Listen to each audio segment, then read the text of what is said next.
Chinese President Xi Jinping has arrived in Saudi Arabia. It's his first visit to the Gulf nation since 2016. China has hailed it as its biggest ever diplomatic initiative in the Arab world. And it comes at a time when relations between Riyadh and Washington are at a low. When US President Joe Biden visited Saudi Arabia this July, it was a low-key affair. Let's compare it to the preparations that Riyadh made to receive Xi Jinping. The contrast should worry Washington. Saudi Arabia's partnership with the US goes back almost 8 decades, but that relationship has been frosty of late. One example is that Saudi Arabia went along with the OPEC Plus's oil production cut back in October. Remember, the US had lobbied against it. After the cuts, the US accused Saudi Arabia of supporting Russia's invasion of Ukraine. Biden even said that the relationship between the two nations needed to be re-examined. So what is the relationship exactly? Well, it can be summed up as an oil for security deal. You see, the US has a heavy military presence in Saudi Arabia and other Gulf states. This includes troops and naval bases in the Persian Gulf.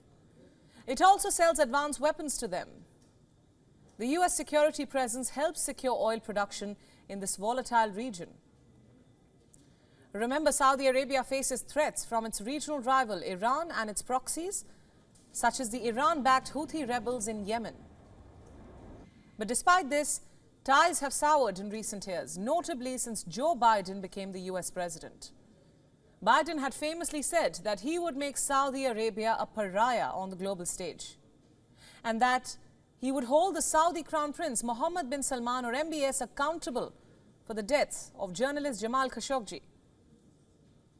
As you can imagine, Riyadh was not pleased. Since he was elected, Biden has attempted to mend ties. He tried his infamous fist bump diplomacy back in July. His administration has said that MBS has diplomatic immunity, but the moves don't seem to have worked. With this summit, Riyadh seems to be moving closer to Beijing. This is what China's foreign ministry spokesperson had to say about the summit.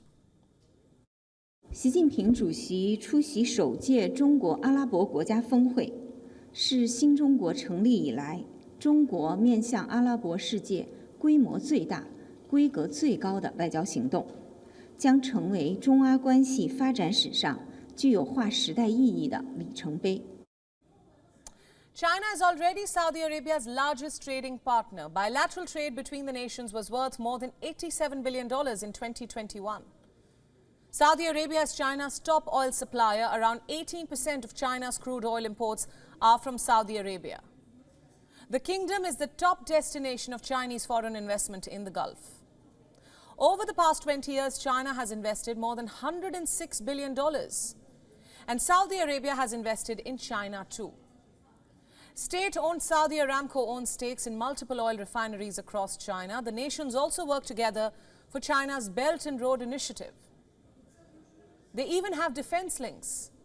China signed a deal in March to manufacture drones for the kingdom, and now China is expected to sign agreements worth about $30 billion. Talks about Riyadh accepting oil payments in yuan are also expected.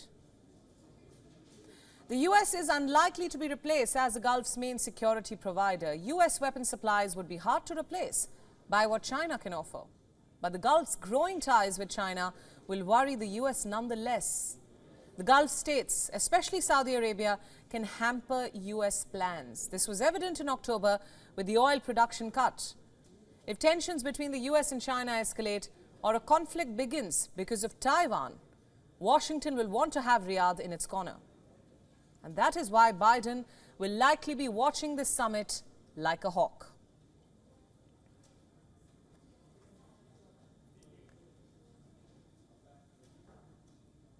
And for more on this, we have with us Edward P. Joseph from Washington, D.C. He's a foreign policy analyst and also a senior fellow at the Johns Hopkins University. Edward, welcome to the broadcast. Thank you very much. Right, Xi Jinping has arrived in Riyadh. All eyes will, of course, be on this big strategic announcement, which will be expected soon. What will be the U.S.'s reaction to this visit? Will it be worried about this new alliance? I think the U.S. will be watching and will not be pleased, but I don't think there's cause for alarm, and I don't believe that the U.S. will be alarmed because The fact of the matter is that just as China signs some kind of strategic partnership with Saudi Arabia or even other states, those states, most of all Saudi Arabia and its Gulf neighbors, know that China also has a strategic partnership with Iran, who is the foe of Saudi Arabia and Gulf states like the United Arab Emirates and Bahrain, a state that is very close to Saudi Arabia.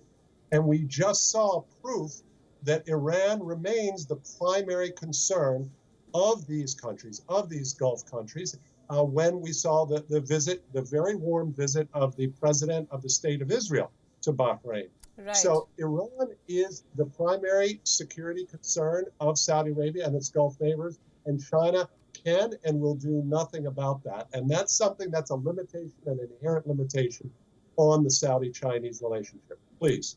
Right, that's a very interesting point that you've raised, that Iran, of course, will play a crucial role at these meetings, how it all pans out. And yet everyone is still talking about the red carpet welcome, the personal invitation to Xi Jinping by the king himself. And they're contrasting that with the rather embarrassing fist bump diplomacy that was seen between an unsmiling MBS and Joe Biden. So is the treatment that is being given to Xi Jinping a clear message to the United States? Well, there's no doubt about the optics. Of course, Saudi Arabia, it's very clear. They want to show, the Saudis want to show, look, we've got options. But when you look beneath the surface of those optics, remember, those are just optics. Underneath the surface, the optics don't stand up, because the fact is China, despite increasing relationship, and it is an increasing relationship, and it expands.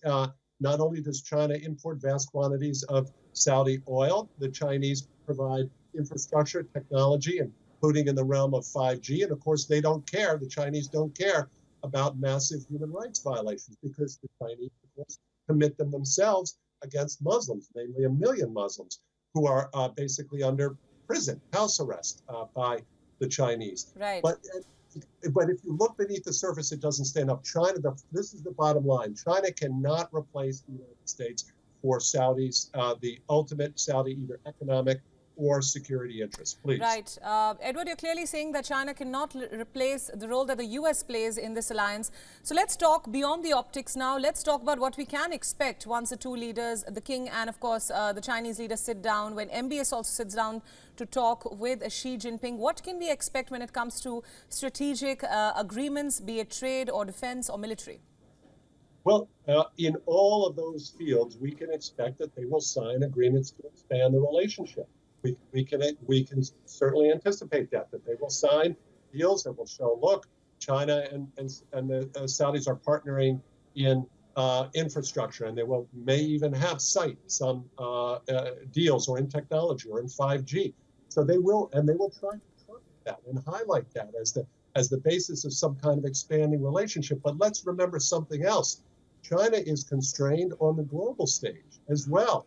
It's under increasing scrutiny for its relationship with Russia over the war in Ukraine. And we saw that India is playing a much more significant role on countering China in Asia. And India is moving closer to the United States. We saw Prime Minister Modi making a very bold statement at the G20, showing real Indian leadership against Russia and China's relationship with Russia by saying this is not an era for war. So we know India and China are rivals and sometimes even adversaries. And we know that India and the United States are moving closer. Please.